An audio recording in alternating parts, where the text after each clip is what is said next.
降雨在这个宜兰、花莲、台东迎风面的降雨是相对是比较明显。另外是屏东主要是因为中央山脉地形跟台风外围的偏东风、东南风。即便没有登陆，但堪称是截至今年封王的画家沙暴风圈超胖，环流不断灌进整个东半部，风雨威胁很可观。降雨热区预估达到豪雨以上等级。以这个画家沙台风来讲的话，它是走第5类型的台风路径，也就是从台湾的巴士海峡通过。那么台风本身它是一个逆时针旋转的气流，所以在我们迎风面的东半部，宜兰、花莲、台东跟屏东，我们从气象署的风雨预报其实可以看到，这一次画家沙台风最主要降雨的热区中央山脉以西呢，也因为受到中央山脉的地形的阻挡效应，所以我们也可以从风雨预报的情形可以看到，西半部的降雨其实相对没有像东半部那么明显。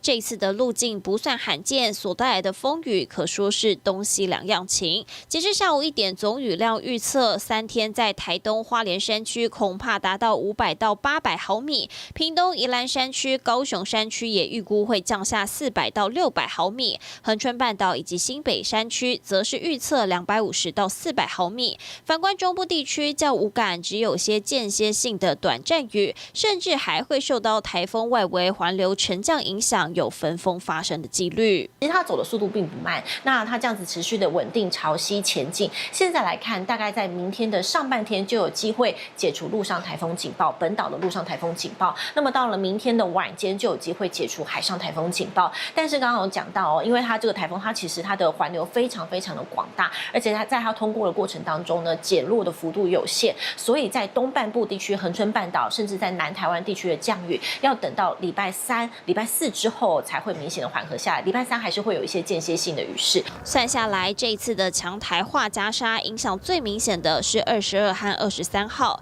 22号晚间开始，东半部雨势红到发紫，随着它持续往西走，周2晚上到周3清晨，降雨会稍微的缓和，但仍不排除有大雨发生。花东、恒春半岛真正天气转趋稳定，恐怕得等到星期4。另外，风力也得注意。台东跟恒春呢，它是受到暴风圈笼罩，然后因为少了地形屏障跟保护之下，会是风雨受最为剧烈的区域，那有机会出现10到13级左右的强阵风。大台北跟桃园地区呢，因为地形的关系，它会有一阵阵的风势跟雨势，虽然不在暴风圈范围之内，但还是会有那种台风天的感受。然后在西部的沿海呢，因为海峡的小管效应的关系，在周2清晨之前也会有比较强的强阵风，非常贴近在吕宋岛这个北部的这个近海左右所以它的10级暴风圈并没有影响到台湾其实是影响到这个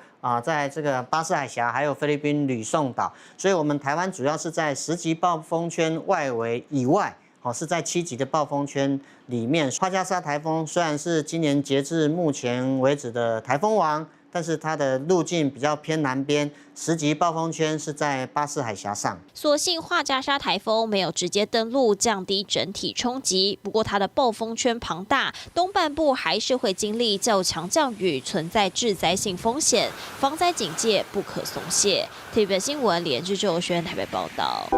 想看最完整的新闻内容，记得下载 TVBS 新闻网 APP。